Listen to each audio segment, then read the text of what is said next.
Some of you might notice tonight I'm a little bit more somber and serious.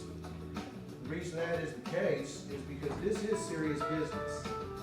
You know, I don't take it light when we have elected officials that come before us to engage us and talk about their platform, and then us holding them accountable for what they talk about on their platform. That's serious business.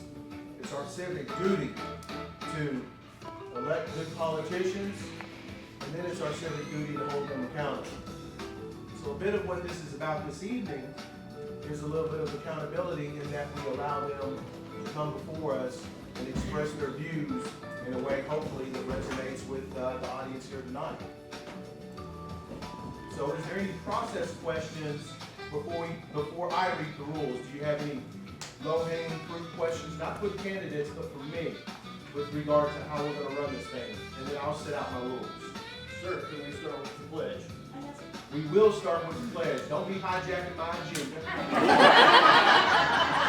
You don't tell me what to do in this store. No, we always start with the pledge. Okay.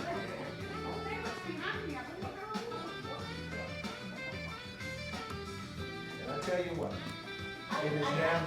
I actually have one question. Please ask it. Where is this being broadcast so that we can send more people to it? We are not broadcasting live. Okay. We are can you turn that off? Just 2 seconds. We're broadcasting, we're just recording, and then we'll upload it on my website. Beautiful. It'll be on my Send YouTube people to channel. your YouTube channel. Yeah, Thank you. LincolnSchoolProject.com. Excellent, thank you. Mhm.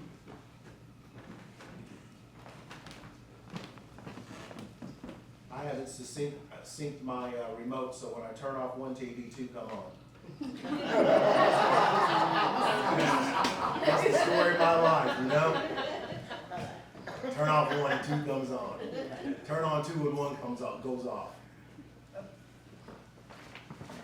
So, good evening and welcome to Historic Lincoln School. My name is Crockett Walter Oates III, not to be confused with Crockett Walter Oates Jr., our Lincoln School alumnus that's in the house this evening. One of 3 Lincoln School alumnus still with us on this earth. And so we're honored and blessed to have that presence in the room. Before we get started, as my gentleman there alluded to, we do need to stand up and say the pledge. So make your way up on your feet safely. Please do a reverse if you're on this side of the room, the flag's to your rear.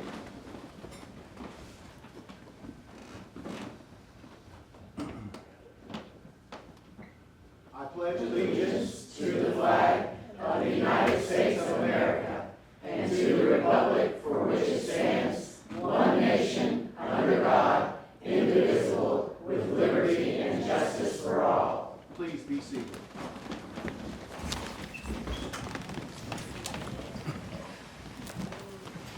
This evening is about civic duty.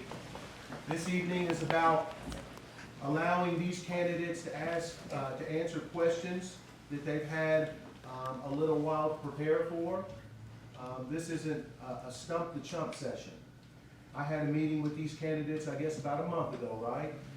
And we had a good discussion about what we thought our audience would want to hear. And we formulated questions around that. So each one of them have had an opportunity to research, think about, ponder, pray on their questions, and with that, they're going to be prepared to answer those questions for us this evening. Each candidate will receive equal time. Not 1 second over. They can go 1 second under, but they can't go 1 second over. Each candidate answers the same 5 moderated questions. That's a moderated discussion. Same 5 moderated questions. Response order rotates each round. That's a little change that we didn't do the last time we met here in the name of the moderated discussion that we're going to do now. We're going to rotate each time with a new person starting first for each question.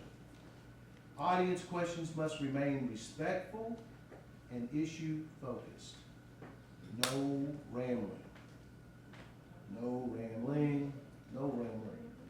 Anybody need any further pontification on what rambling looks, feels, and seems like? It's exactly what I'm doing right now, rambling. You don't want that. Just be very succinct with your question if you are so fortunate to ask that question. If I don't engage you for a question, it's not personal. We have a time, we have a decorum, and we do have a set of guidelines that we're trying to adhere to, because we do like orderly process. We do like orderly process. Moderators may redirect discussion if necessary. If you guys get stage fright and decide you don't want to speak, I'll hijack it and start speaking in the place of the audience, just so that we can keep the pace and the momentum and get the most out of this engagement. So I will jump in and fill in where I think necessary. Did I say no rambling? Did I say turn off your cell phones? Switch them on silent. Starting with you, Mom. Please put your cell phone on silent, because I do not want these candidates to be distracted by outside ulterior forces. I want them to be distracted by the question that they've been asked.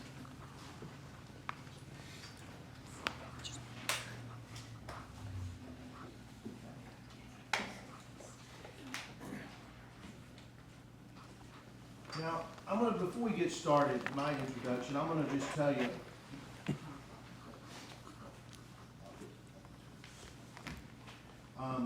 I'm going to tell you why here at Historic Lincoln School we feel it necessary to have this level of civic engagement. It's historical. You know, Tony A.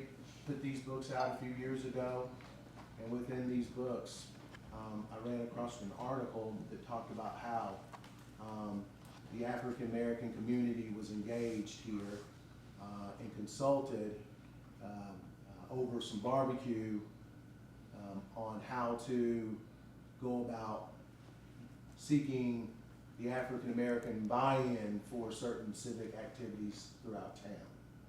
And I thought that was good. In that back then, I guess it was in 1961, they had a specific place to go.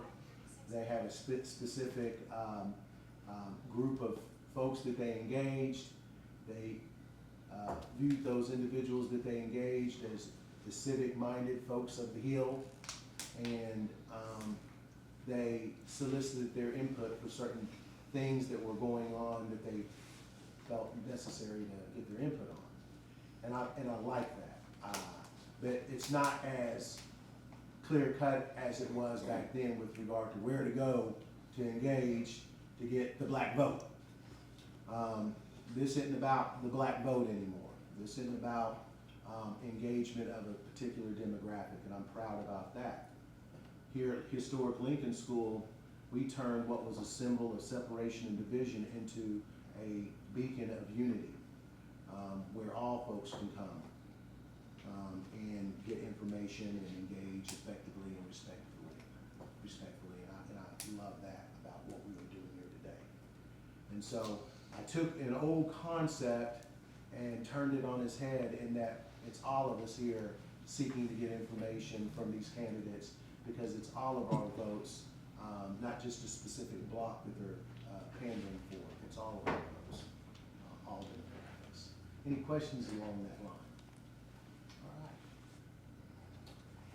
Our stop clock here. I'm going to let Tanya tell you how that works, and then we're going to abide by that. And then we're going to get started. All right, so you'll see how many minutes you have for whatever particular question. Usually 3 minutes is the first. You can see, everybody can see. Well, the candidates can see. You guys might not need to see. And then at the 10-second mark, you'll get a dee-dee-dee-dee-dee. And then it'll zero out, and then that'll be your time. We've gotten a little bit more sophisticated from last year, where Tanya said, your time is up. Yeah. I didn't want to be banned this year. So on this first question, do you candidates have any process questions before we get started? Okay. So Lisa Durnell, you will be first up for this question. You will have 9 minutes to, it says, 3 minutes, yeah. We'll be here all night. Prepare for 9 minutes. This question will take a total of 9 minutes. Each candidate will have 3 minutes to introduce themselves and explain why you are running for office and what motivates your desire to serve the citizens of the 154th District. Candidate Durnell, you can address this audience from the podium, or you can remain seated. Okay, well, I guess I will just go casual here and just remain seated. Okay. When you hear the clock click and she says your time is on, then you start.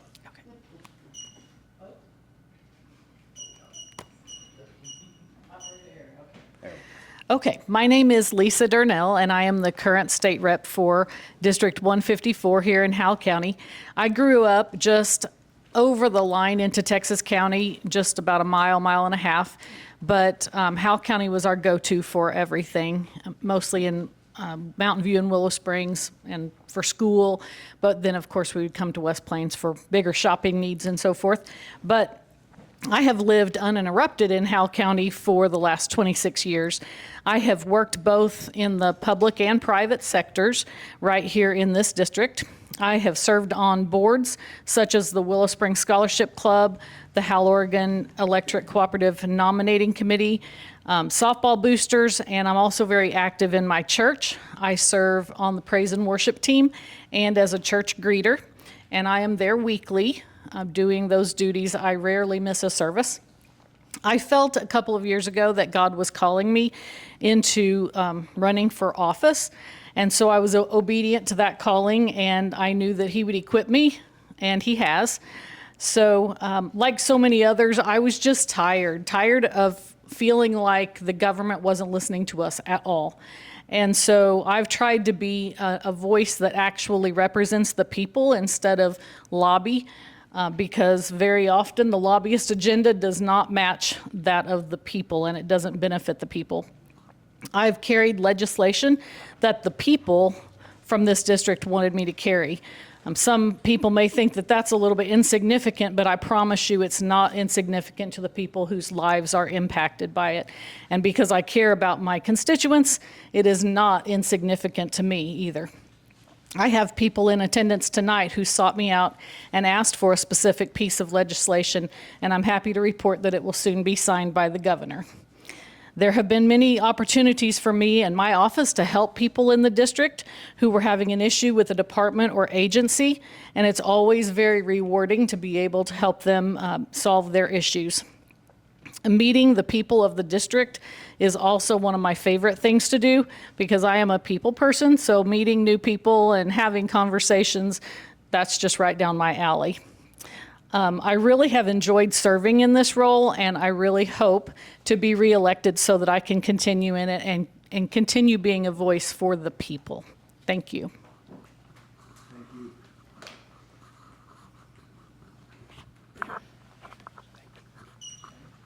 Next up is candidate Smith. Please start when she gives you the cue. You want me to repeat the question? No, I've got it. Thank you very much. I just want to thank everybody for being here tonight. It means a lot that people want to come out, hear what we have to say. I want to thank the Oaks family for doing this here at this school. Lincoln School has been historical. It's about dialogue. It's about education. And for the old guy who you don't forget, if we don't remember history, we're destined to repeat it. So we cannot forget the things that have happened in the past. Travis Smith, family man. I've lived in Howell County most of my life, lived in Douglas County for the last 5.5 years. I've been a coach, I've been a small business person, and I served as a state rep for Ozark, Douglas, part of Taney County, and Southern Stone County. During my time in the legislature, we really worked to deliver real results.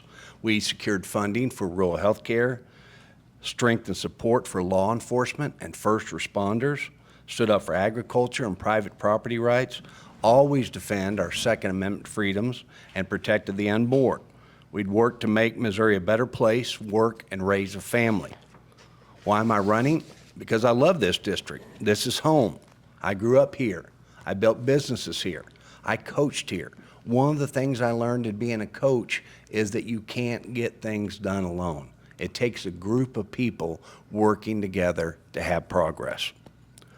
I'm motivated by the future of Howell County, and I want our children and our grandchildren to have every opportunity to build their lives right here in southern Missouri. I've seen what can happen when people work together. We brought resources home, we've solved problems, and made real difference in people's lives. I believe that you deserve a representative who answers phone calls. A lot of times people think this job is about big speeches, it's about big bills. It's actually more than anything being a customer service rep for people back home. You pick up the phone, and so many times now with the state of Missouri, things are automated. Or they want you to call in and you're on hold for 30 seconds. You shouldn't have to do that. You should have a representative they can get a hold of at any time and help you with your problems. And with that, I'm asking for your vote on August the 4th. Thank you. Thank you. Hi. Hi. Just a minute, when she gets the clock set, you're welcome to All right. stay seated, or you're welcome to stand. Oh, I'm okay. All right. Hi, I'm JoJo Stewart. I'm just an ordinary Howell County citizen. I've lived here all my life. I have a few titles, like a grassroots organizer. I've done work with various advocacy groups, like Missouri Crisis Center, MOEP, which is a Missouri education equity group that tries to deal with schools like ours to make sure our kids have what they need. But the most important, and I'm a wife, I'm a friend, you know, just your everyday person. But the most title is the fact that I am a mom. And that changes your perspective a lot. And if you have kids and grandkids, you realize this. And you start looking around, looking for what future opportunities they might have. And right now, our county doesn't really have much. This district doesn't really have much. With that said, that's part of the reason why I'm running, because I do have children. Between me and my husband, we have 6, and as you can imagine, that's a circus on a good day. And their ages between 20 and 11 years old. So while I'm doing all this, I'm looking and trying to figure out what are they going to do when they hit adulthood. And that's part of the reason why I am running for state rep of 154. And I would also want to point out that, you know, we are told as a community that we got to pull ourselves up by the bootstraps. Well, we don't have any boots to pull ourselves up with when you start looking at data. So that's another important reason we need to start really focusing on what we need. And that is it. Thank you. Thank you. Okay.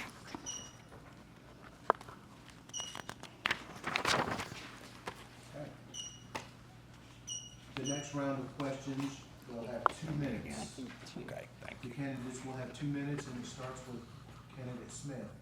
That question is, what do you believe are the most pressing issues currently facing the 154th district? The biggest issue facing our district isn't one bill or one vote. It's more importantly about getting our kids, having them the ability to stay home. Far too long, our youngsters, our children, our grandchildren have gone other places to seek for jobs. We need to have an economy here in Howell County where you have infrastructure, you have good internet, you have VOTEC jobs where people can stay home. We talk about nuclear families all the time, but yet people are having to leave, our children and grandchildren, to go other places because they cannot get opportunity employments here. Success isn't measured by how many bills you file or how many speeches you give. It's measured by whether the next generation can be more successful than the last. I had a gentleman at Mizzou named Dr. Daniels, and one of the things that he started every lecture for the semester with the quote, "The goal of life in America is that the offspring springs further than the spring sprang." And that sounds a little bit of poetry, but it was. And if we do that, we can work together and make life better for citizens here in Howell County. That's the future I'm fighting for, and that's why I'm going to ask for your vote on August the 4th. Thank you. Thank you. Next up is candidate Stewart. Oh, okay. Wait till we give you the cue to start. Do you need me to repeat the question? No. All right, I think the better question that really needs to be asked is what is not a pressing issue in this county? Between having no economic opportunities like jobs, access to health care, trying to get in to see a doctor because, Medicaid's getting cut by the state, food insecurity, ridiculously high food insecurity and poverty levels, fragile infrastructure. The list can go on. But I do think our biggest issue right now is school funding. And I say that with our public schools because they are our district's biggest employers. They are our biggest resources, our small communities from here to Mountain View, to Willow, that our communities have. They can usually get through a red tape where it might take you a little longer to get through the DFS office. So I think that is our biggest pressing issues because right now our schools are just holding on by a little baling twine and a prayer, basically, when it comes to funding. So that is, I think, our biggest issue right now, to make sure our kids get educated and our schools can stay open. Is that it? Yeah, sorry.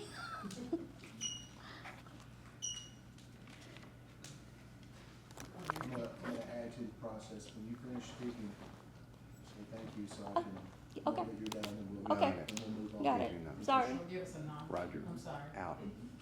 Copy that. Can you repeat the question so that it refreshes? What do you believe are the most pressing issues currently facing the 154th district? Your time starts now. Before I answer that, I want to focus a little bit on what's going well in our district. We have a new business coming to town in the way of Provalis, and we have a DRS expansion that's going to add new jobs and a big new wing to that factory. We have recent expansion in the last few years of our hospital, and we have had an addition and equipment purchase by Mercy St. Francis in Mountain View. In fact, they just did an expansion to include a new MRI machine, which they've never had in Mountain View, and a brand new CAT scan machine. And I just spoke with the director of the hospital today, and they put that in use today for the first time. So that's exciting. We also have multiple opportunities to continue educational paths and get college hours or tech training. The things that I don't like to see, though, are the empty buildings, and we do have some of those, whether it's Regal Beloit over on the bypass or the former Family Dollar in Willow Springs as examples. And of course, I would love to see manufacturing or businesses come into those buildings. I also think we need to break generational dependency on government assistance. Despite a few empty buildings, there are jobs available, but we need to show prospective employers that we have a strong workforce also. There are opportunities for bettering ourselves through tech training or local colleges. We have a very high minimum wage right now. Able-bodied people need to get to work and be productive members of society. We also have OSBI down here that can help with business startups, but we have to create a mindset amongst our younger generation that just because mom and dad chose a certain path doesn't mean those children have to follow in their footsteps. Thank you. Thank you.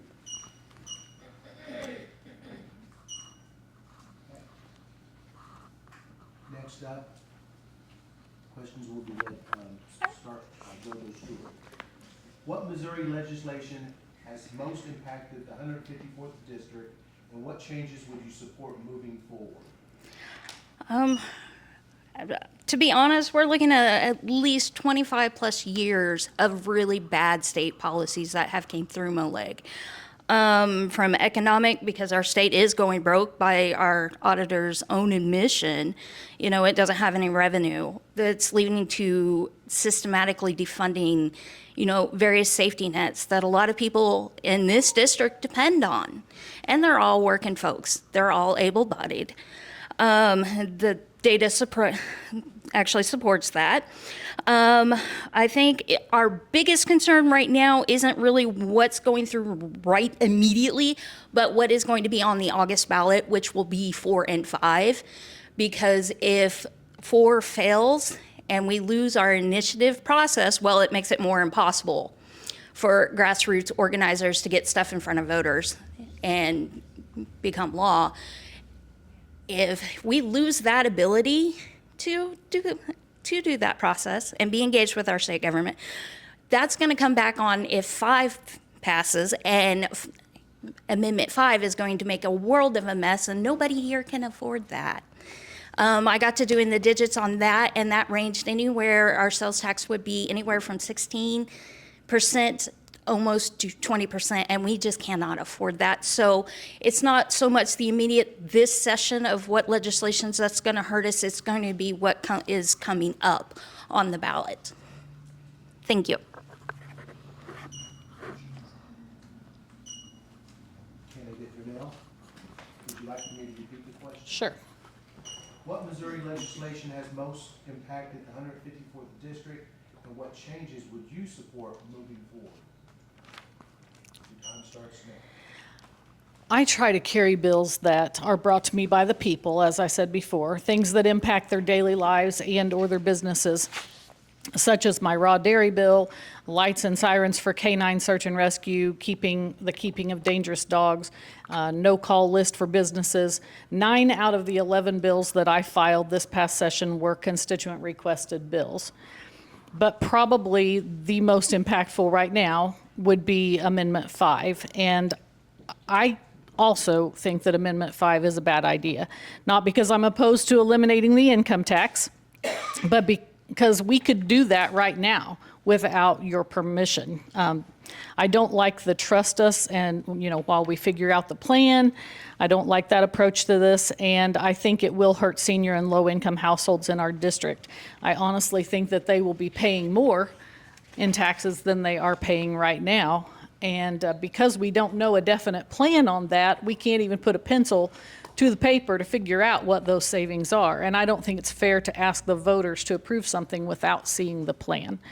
I also think that gas tax from 2021 was a horrible move on the part of the legislature in place at that time. That hit people in the wallet, and now we've got record high gas prices, and that's not helping. But I was adamantly against it at that time, and I'm still not happy when I fuel up and know that our state gas tax experienced a 73.5% increase due to that vote, especially, when the people had voted it down multiple times. But I'll continue to work on bills and file bills that are important to my constituents, and also continue to be pro-life, pro-Second Amendment, and I expect to be a leading voice on those issues in the future sessions. Thank you. Thank you. Candidate Smith, do you need for me to repeat the question? No, sir. But truth is, we don't have a shortage of laws. In fact, we have too many. A couple thousand years ago, we started with 10 really good rules, and we couldn't follow those, so we kept adding on and adding on and adding on. So I'm not much one for adding more laws, but I'm on the opposite side on Amendment 4, because the initiative petition process, as we have right now to change the Constitution of the state, I believe is too easy. And here's what. We have 114 counties in this state. The last 3 initiative petitions that passed got yes votes out of those 114 counties from 7 or 6 counties.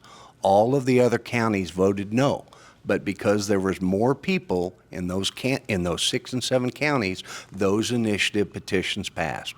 Our state constitution right now is much bigger than the United States Constitution, and it's too easy. I believe the initiative petition process needs to stay around. Republicans used it a long time ago when we were in the minority, but it's too easy with having all those cities being able to make decisions for the rest of us.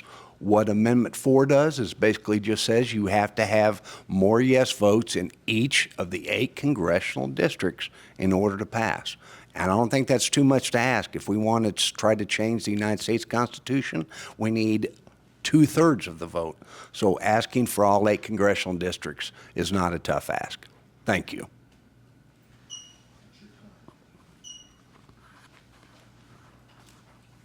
This next topic is working in Jefferson City. Candidate Durnell, you'll lead off. That question is, how would your leadership approach in Jefferson City help build support and deliver results for your constituents? In Jeff City, I try to build relationships with other legislators who are like-minded so that I can get support for my own legislation. And also, if you're trying to modify through the amendment process, it usually takes kind of a coalition of people working on those amendments to make that happen. So while I haven't been the one to bring forth an amendment, I have helped in the background, behind the scenes, trying to get those passed. I have limited myself to not much interaction with lobbyists because I feel like I'm working for you all, not the lobby. So while there are good lobbyists and bad lobbyists, I try to only interact with the reputable ones who are for the people and not the ones who represent big fill in blank. I anticipate that the leadership change coming up this next session will move us in a more conservative direction, and I have a good relationship with the incoming speaker and expect that my bills will see more movement as far as referrals and so forth. One of the main things that needs to happen in our Capitol, though, is a change in the House rules, because right now we have all the power in the one office, the Speaker of the House. And that has evolved to that point. It didn't used to be that way. In fact, in the 1800s, the House rules said, if there should be a speaker, then, and it laid out what the speaker would do. They also went through periods of rotating the dais to let all the reps have a turn. But we have got to get that power decentralized so that we can truly be a voice for the people. Thank you. Candidate Smith, would you like me to repeat the question? No, sir. True belief is everybody deserves a seat at the table. My job is to bring people together, and I will work with county commissioners, local cities, people on a state level, volunteer fire departments, healthcare providers, economic development organization, chamber of commerce, and ag groups. Most importantly, the people that I represent. Government works best when all levels have some communication and have a seat at the table. The best ideas often come from people within the district. Coaching taught me that teamwork wins. It's not about the name that's on the front of the jersey. It's about the name that's on the front of the jersey, not the name that's on the back. When you are a member of a team, you are representing something greater than yourself. And you need to represent that in a way that is positive and brings good things back to the county. I've always believed to check your ego at the door, give others the credit, accept responsibility when things go wrong, and stay focused on the results. Coach Dixon used to say, it's amazing how much can get accomplished when no one cares who gets the credit.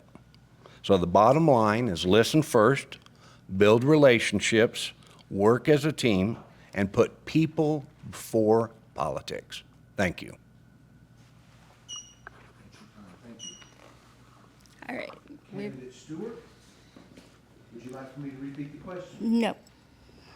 Your time starts now. All right. I tend to follow Teddy Roosevelt's advice. Walk softly and carry a big stick. And with my working with advocacy groups, especially up in Molig and stuff, I've learned that sometimes you need a big stick to get your point across because people just don't listen. Anyway, I think a good leader has to be able to have the foresight to look ahead, look where they need to compromise, work with people they don't really particularly want to, but, you know, it's for the greater good so they can put themselves aside, then whatever, for whatever thing they're going for. And they have to be able to look at that bigger picture. How is this, when they get at a piece of legislation, look, how is it going to help our county? How is it going to do this? How is it going to do that? And then go back through it and look at the cons of it. Well, this is not very good. That could be questionable. So there is a lot of weighing the pros and cons as a leader.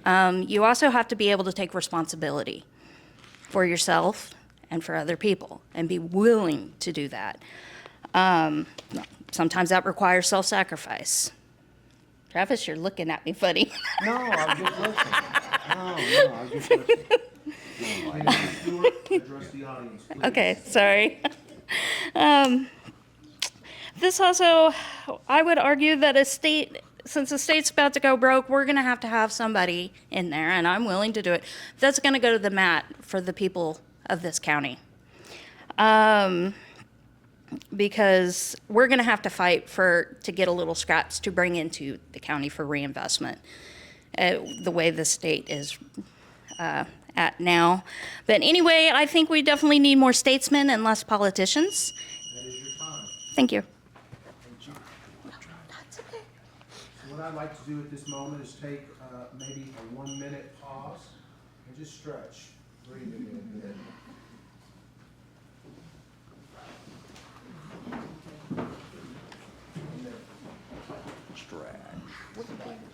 I do appreciate the audience remaining respectful and quiet and allowing the candidates to. Good, because I would never do that on purpose, okay. I just caught you out of the corner of my eye. I was like, did I say something wrong? No, no. Oh, no.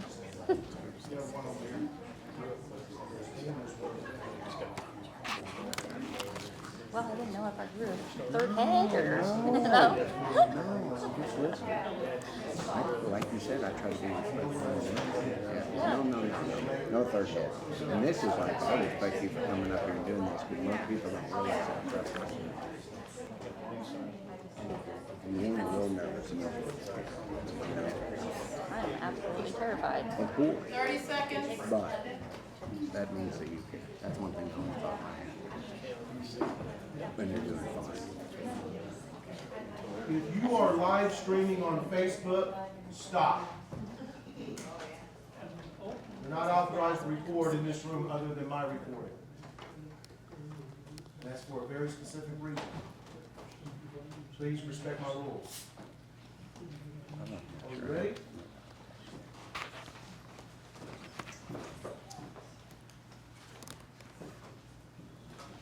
This question will be led by candidate Smith. What should the state's role be in supporting rural Missouri communities regarding economic development, education, healthcare, and public safety? Hold on, You will Hold have on. three. excuse me. What? This was the one where we got 3 minutes, correct? You will have 3 minutes to answer this question. Thank you. You're welcome. Thank you, candidate. Keep my timekeeper in check. Thank you. State's role is to be a partner with rural Missouri, not to dictate from Jefferson City. Our job is to make sure rural communities have the tools they need to succeed while allowing local leaders to make local decisions. This means creating an environment where businesses want to invest, entrepreneurs can succeed, and where young people can find good paying jobs without having to leave the communities they love. It means supporting our public schools by trusting teachers to teach, reducing unnecessary bureaucracy. The amount of things that have to go on right now in public schools, they spend more time worrying about how they're covering XYZ than being able to teach their kids. Making sure families can receive quality care close to home is super important, instead of driving hours for basic services. It means standing behind law enforcement, volunteer fire department, and all first responders. These are the people who put themselves in harm's way every day. They need our support. If we get those things right, jobs, education, healthcare, and public safety, we can give our children and our grandchildren something priceless: the opportunity to stay right here in southern Missouri, to build a career, raise a family, and enjoy the same quality of life that we've been blessed to have. That's what rural Missouri deserves, and that's what I'll continue to fight for. Thank you. Here's your time. Candidate Darnell, would you like for me to repeat the question? Sure, please. What should the state's role be in supporting rural Missouri communities regarding economic development, education, healthcare, and public safety? You have 3 minutes to answer that question. With economic development, I think that we must look at how much bang for our buck we're getting whenever we're talking about spending taxpayer dollars on economic development projects. These are your tax dollars, so I want to definitely see a lot of jobs created if we're going to spend money there. As far as the Provalis package, I felt like those numbers looked pretty good, and they're also putting in their own investment of $1 million into it. I think private investment in these companies is important to make sure that they have some skin in the game and they aren't going to split right after the deal gets done. And the Provalis project is a project that affects the whole region, not just District 154. So I think that was a wise economic development package, and the city has been fantastic to work with on that. As far as education, I am for whatever educational setting works best for the child. I want parents to have the freedom to choose whether that's at a public school, private school, or homeschool setting.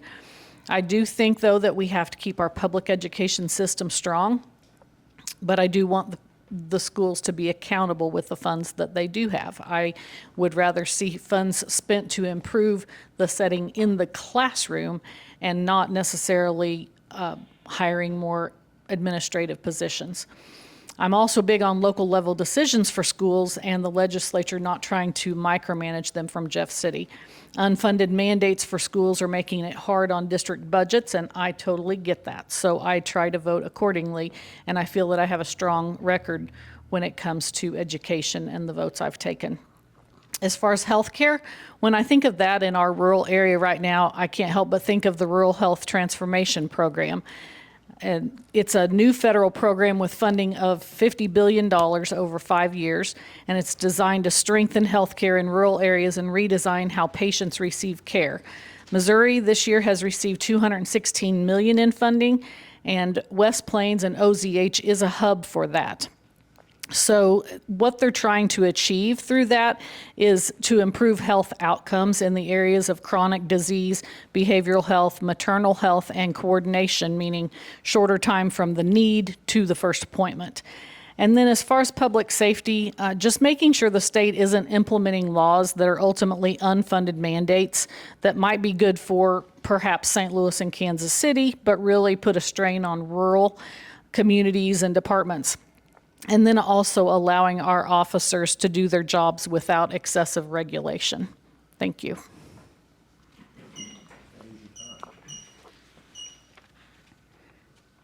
Candidate Stewart, your time starts now. All right, I think the state's role should be reinvesting our tax dollars back into things like our infrastructure, our first responders, EMTs, fire department, police departments, because they're running off grants. They stopped at some point, and I really don't understand why. We also, to get economic growth in this district, we have to definitely have the state reinvest into our infrastructure so we have better roads, because, I mean, you look at our roads right now, we've got potholes that'll sink the Titanic, without a doubt. We have a very, very fragile power grid. I mean, it goes out every time it storms. And, then you have the healthcare. And trying to get into a doctor or a clinic can be a nightmare, especially when you have to go outside of the district to go see a dermatologist or a specialist, I'm sorry. And, and this district is a bunch of blue collar workers. That's what we are. We're not just farmers. We've got our hobby farmers, and we do have bigger outfits out there. But, at the end of the day, most of our workers are nurses, they're doctors, they're educators, they're coaches, they're a lot of different things. And they all come back down to the blue collar class, and we don't have the jobs for them. And that's something else the state definitely needs to reinvest in, is these job opportunities and help communities like ours that are struggling to get there, get on that finish line. Thank you. Thank you. Here's your time.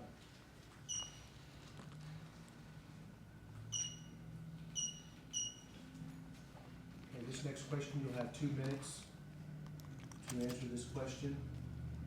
Candidate Stewart, you're up. All right.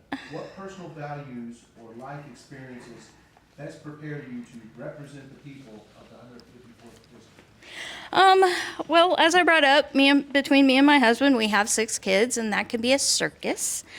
I'd have to say nothing prepares you more for understanding chaos and looking ahead and looking out for public safety. Well, not public safety, but safety in general, because when you're a mom, you naturally, if you see your neighbor's kid, trying to get hurt, your instinct is to run over there and, whoa, no, let's do something else. That becomes part of it, and that is definitely my mindset anyway. So if that's and reading a lot of the nonsense that goes on up in Jeff City with various antics that go on, I'm sitting here thinking, I can handle that circus. Absolutely. And of course, the thought also crosses my mind, who raised these guys, and would their mama be proud of that? That's pretty much, it would be a cakewalk in comparison when dealing with 6 kids. I just think that the working class, especially down here, needs a voice because they haven't had one in 20 plus years. They haven't had any real representation, and I think that it's time we have that. Thank you. Candidate Smith, do you want me to read the question again? No, sir. You have 2 minutes. The values that prepared me to serve this district were not learned in Jefferson City. They were learned right here in the Ozarks. I grew up believing that your word matters, hard work matters, and when your neighbor needs help, you show up. I've owned businesses, I've signed both sides of a paycheck, and understand what it's like to meet a payroll, deal with too many regulations, and make tough decisions. I spent more than 20 years coaching young people, and I can tell you the reward there was not in how many victories you had, but seeing people that you coach grow up to be productive citizens, having their own families, and being great members of this community. Serving in the legislature basically reinforced those lessons. The most rewarding part of the job wasn't getting bills passed, it wasn't standing at the microphone, it was helping constituents.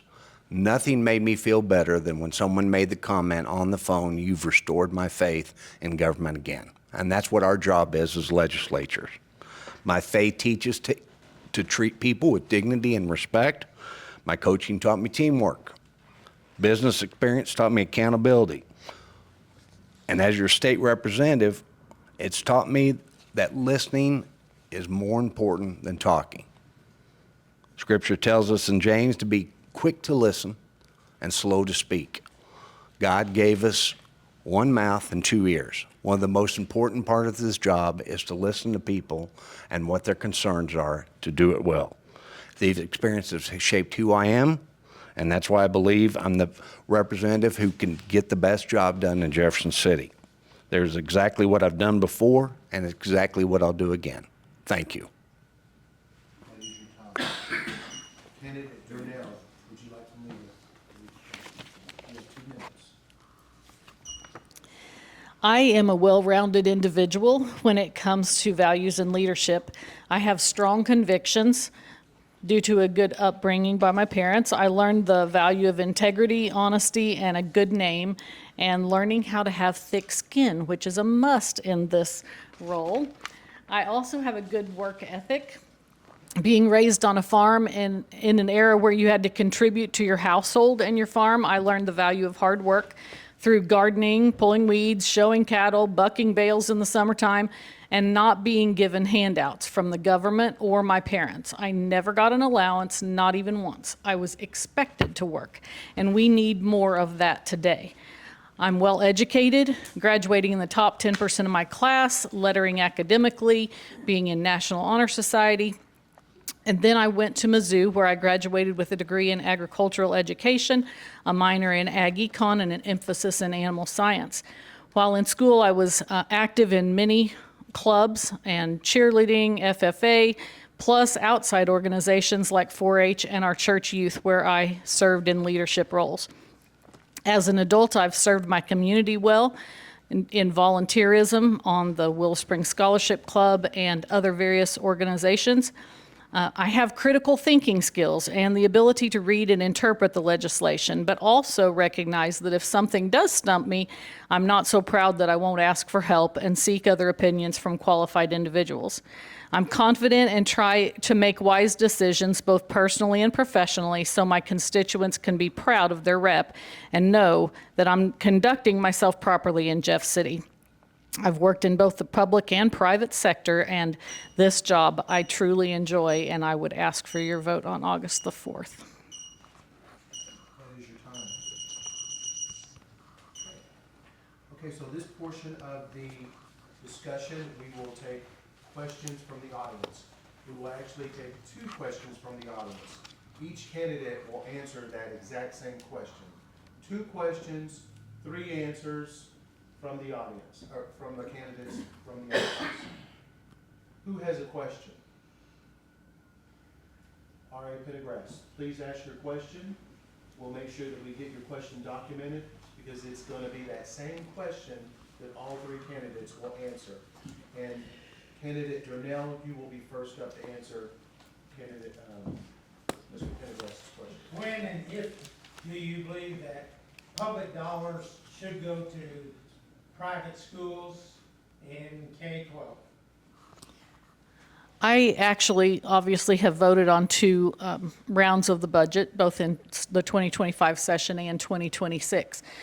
Last year, I voted yes on House Bill 12, which is, it is a bill that contains not only the most scholars dollars, but it also has budget money for all of the statewide offices. So it's a mixed bag, what you're voting on there. It's not just most scholars money.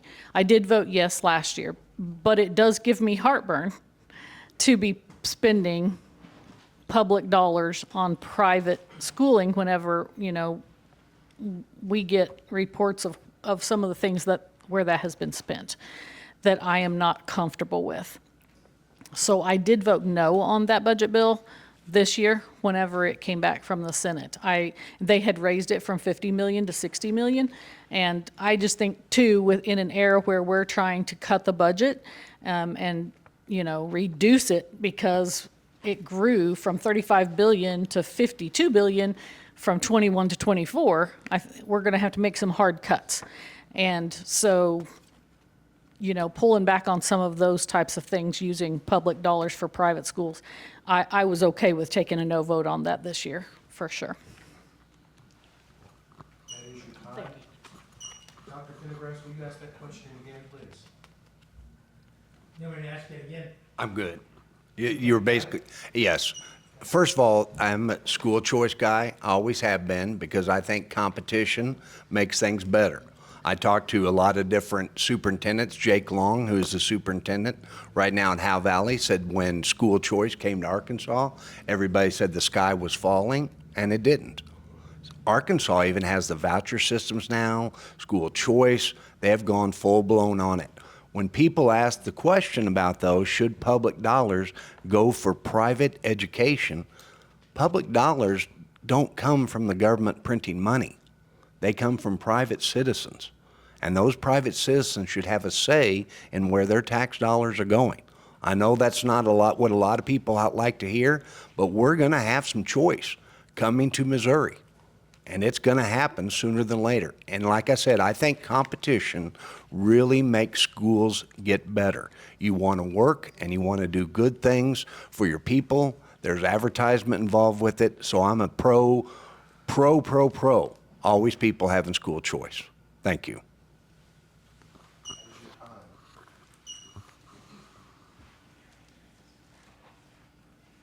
Candidate Stewart, would you like for the question to be repeated? No, I'm good. Your time starts now. I am absolutely fully against taking public money and putting it into private schools. For starters, there's zero accountability for where it's spent and where it goes. It's also breaking our schools. As you know, my kids go to Willow and they can barely keep their doors open. Yes, some of it is due to bad budgets because people are people and they make mistakes, but a lot of it has to do with the fact that our schools have been systematically defunded for the past 20 years.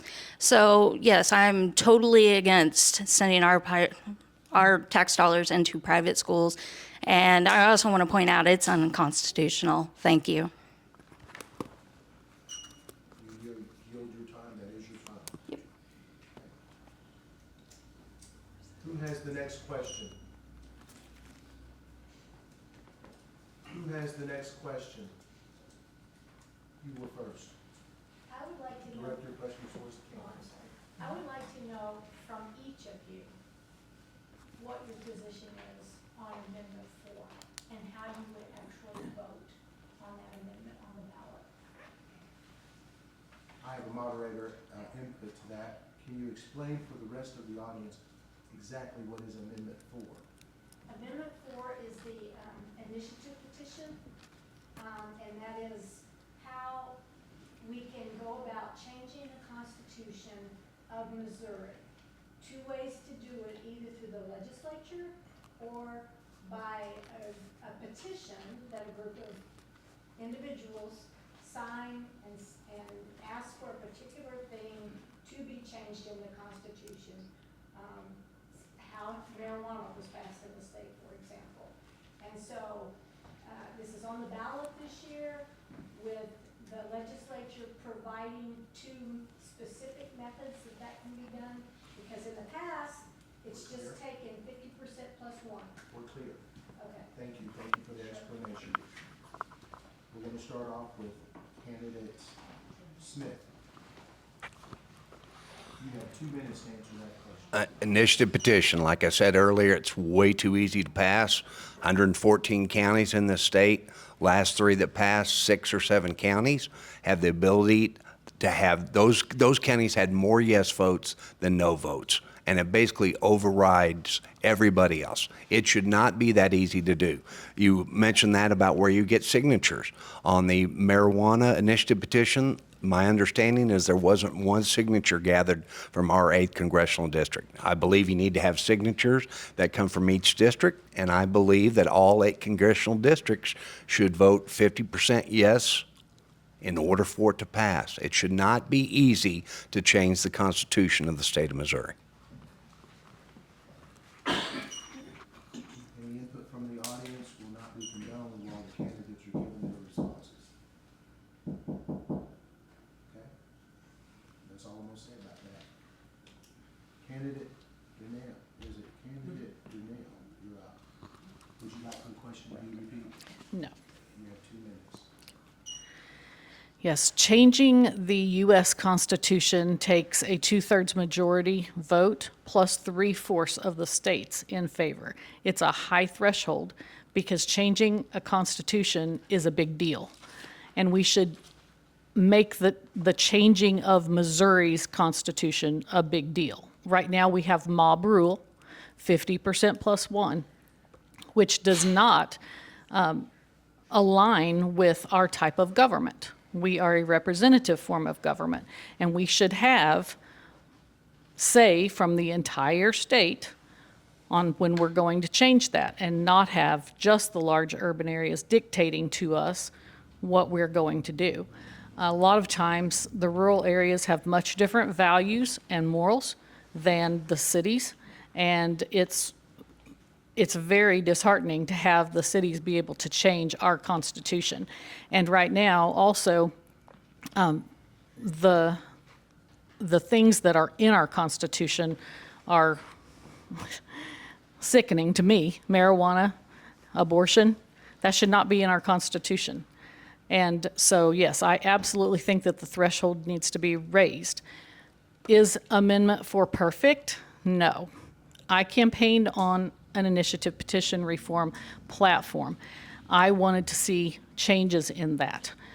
There are some things in this amendment that I don't really care for, but I also think that we have to get the bleeding stopped, because otherwise next it's going to be guns, it's going to be farms, it's, they're going to come after other things that are near and dear to us here in Howell County. So I'm going to hold my nose and vote yes.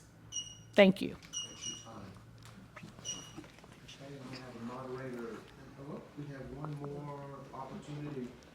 Would you like for the question to be repeated? No. I'm totally against Amendment 4 because that process has been in our Constitution for over 100 years, over a century. It's what gives us people that has no normal influence the power to actually have a say in what goes on with our state government and what kind of policies we want on the books. It also gives us the power to overturn probably bad laws that have no business being laws in the first place. And that's the reason why 4 and 5 actually go hand in hand, because if 4 manages to fail or it passes and we're all required to get all the signatures, I forget how many it is now for Congressional District 8, and all the congressional district, all it takes is one district to vote against it and it fails, and we would not be able to go back and fix 5, which, you know, the Hancock Amendment was originally an initiative position, ballot initiative started by the GOP. Ashcroft and former Governor Ashcroft actually talked about that quite a bit. So that is the reason why I'm against it, because it's taking away our power as citizens to be able to engage with our government like we're supposed to be able to. Thank you. We made it through 2 questions, 2 minutes per. We're gonna do an audible. I'm gonna take one more question and give each candidate 1 minute to answer that last question that we're gonna take.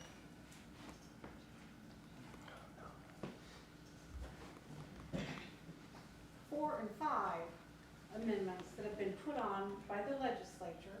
Lisa's gonna hold her nose on 4 and vote yes. Please ask your No on question. 5. Please ask your question, no The objection. state, they win by 51% majority. Is that fair? What? It's not Please by- have a seat. Is that question clear? Redirect your question in the Amendments, form of a question. is it fair that the state put on amendments 4 and 5 on for us to vote on the Constitution changes, but yet they can be won by 51% majority? Is that question clear? I think so. Is it clear? Now, is it clear, Candidate Smith? Good enough. If it's not clear, we'll move on to another question. I don't want to seem like I'm not taking a question. Is it clear, Yeah. Candidate Stewart? If any one of you say it's not clear, we'll move to another question. It's clear. Please answer. I think it's fair because right now, that's the way it is. That's what we have been dealing with for many, many decades. We can't change it before we change it, right?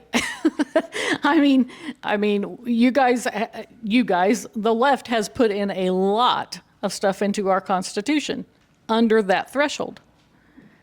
And 4 and 5, before it can be decided, I mean, we can't change the rules to have this election. That doesn't make sense. So I think I understood your question, but you know, if we, are you talking about maybe the legislature being a different threshold than okay. That's the part that I'm not fond of, if that's what your question is. Sorry, maybe I didn't know what. Entire audience. Yes. Once the question's asked, and then you repeat the entire question, that's your time. Candidate Smith, you have 1 minute to answer that question. We went over, Prefer to repeat the question. no, sir. We went over Amendment 4 already, but this Amendment 5, it's an HJR, which means House Joint Resolution, which gives the people the opportunity to vote on the bill. And if that's what people want, we're giving a voice to the people. Thank you. You yield your time. I do. Candidate Stewart, you Yield. have 1 minute. No, I don't think it's really fair if I'm understanding her question correctly, and that is that the House and the Senate, both chambers actually, have a different threshold than getting the grassroots organizations, you know, getting their initiatives on the ballot. Right now, as it sits, it's 1 person, 1 vote. With that changes, it's going to change that, and every vote counts. and every vote should count, because that's the way our system was designed. Thank you. You yield your time. That is the end of our questions. Each candidate will have 3 minutes to provide their closing statements. Please share your closing thoughts and why you believe you are the best prepared representative of the citizens of the 154th district, starting with candidate Stewart. You have 3 minutes. Wow. I think we need representation. And if you look around and you go down Main Street and you see all these empty buildings and, you know, people struggling, your neighbors struggling, you know, that goes back to representation, because it should be for everybody. And we're not getting that at all. And I think that is something I want to bring to the table. We should be able to sit at the table and have these discussions. And, you know, right now it's not happening. And all we're doing is falling further and further behind. So yes, would I like to be a representative? Absolutely, because I think I can actually navigate and negotiate with some of to try to get us resources that we absolutely need. Thank you. That is your time. Candidate Smith, would you like for me to repeat the question? No, sir. I think experience matters. I've had 4 years as a state rep, as we talked about, serving Douglas and Ozark. Ozark County folks, we talk about things not being very good over here. Howell County has a budget of $33 million. They were $4 million over there. We would go and hang out at a place called Rockbridge Trout Farm, and the number one thing I would always hear, talking about people who used to live here, is they said, I would love to live here, but I can't because we have no internet. There was no way internet service providers privately could go in there and put in internet service. So we worked with the electric co-op, which was White River, and brought in great internet service to the people of Ozark County. I talked tonight about the importance of having people stay home, being able to do their jobs, and that got done. It was something I was super proud of. I was proud of the infrastructure work we got done. But more than anything, I was proud of the fact that people who I served knew that they had someone they could call on the phone, or they could text, or they could talk to me publicly, and they felt like they had somebody who was listening. So many people are disenfranchised with government today because they don't feel like they matter. And everyone in this room matters. It doesn't matter what party you're in. It doesn't matter where you come from socially or economically. You deserve to be represented. And we need help with something. I'm the person who's going to be best to help you out. Experience matters, and I ask for your vote on August the 4th. Thank you. That's your time. You yield your time. Candidate Renella, you have 3 minutes. Would you like for me to repeat the question? Please. I believe that in the last 2 years, I have been a very strong voice for my rural district. I have honored my campaign platform. I have been someone who is willing to go to bat to protect the rights of the citizens. You know, it's one thing whenever you get up on the House floor to give a speech and you're supporting a bill that the governor wants to see put through. But if you have concerns for your people and you stand up and you speak against that, that's something else. And I have done that with the stadium bill that we heard in special session last year. I care about the people in my district. I have people text me at all hours of the day and night, email me. I am always very quick to respond. I don't have any issues with that whatsoever. I think if people would take time to try to have civil dialogue with me, then they would find that I'm very open and receptive to that. I feel like people maybe they make assumptions instead of looking at my voting record, but if you look at how I have handled myself, I actually look at the bills and ask, is this good for my people or not? And I have multiple examples of where I didn't think it was. So I voted no, even though most of my party voted yes. So I look at the bills and I say, is this language good? Is this necessary for my people?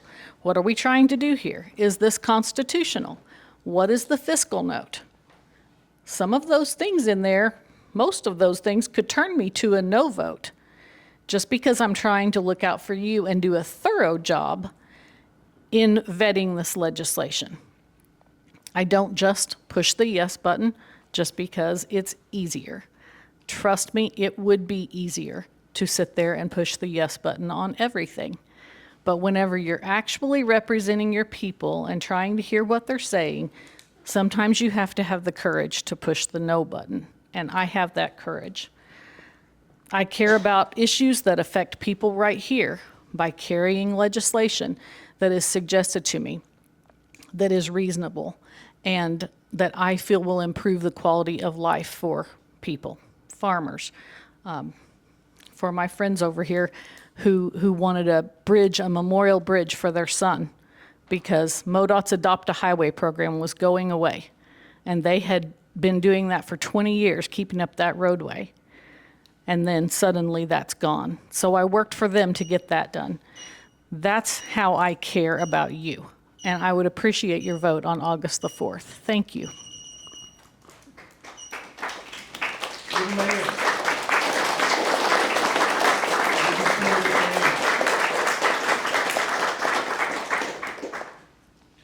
So, at this juncture, what I'd like to do is ask each candidate, what did they think of the process?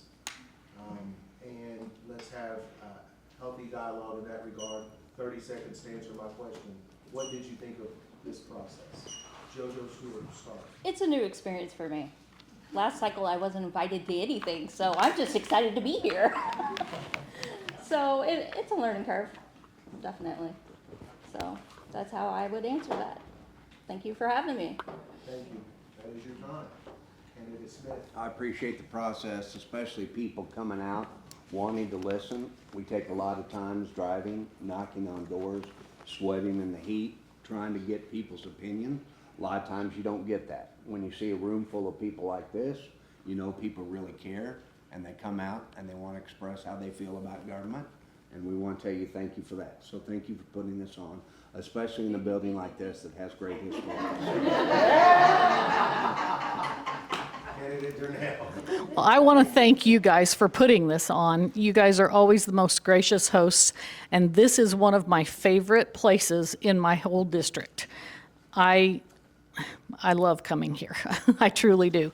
And I thank you all for attending. I thought it was great, and I love how you promote civil discussions so that we can try to get better as a district and not just go at each other's throats and, you know, spew lies or whatever.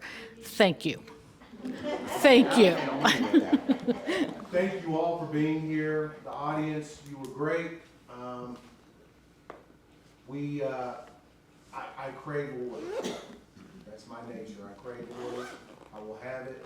I think that we can get the most out of engagement when we have order and civil process so that we can hear what each candidate has to say, understand their position on matters that mean the most to us in our everyday lives. And so I have to think about these things, and I need quiet, I need order, I need to have exactly what we had this evening.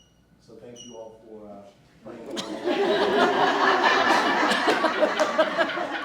And give yourself a hand.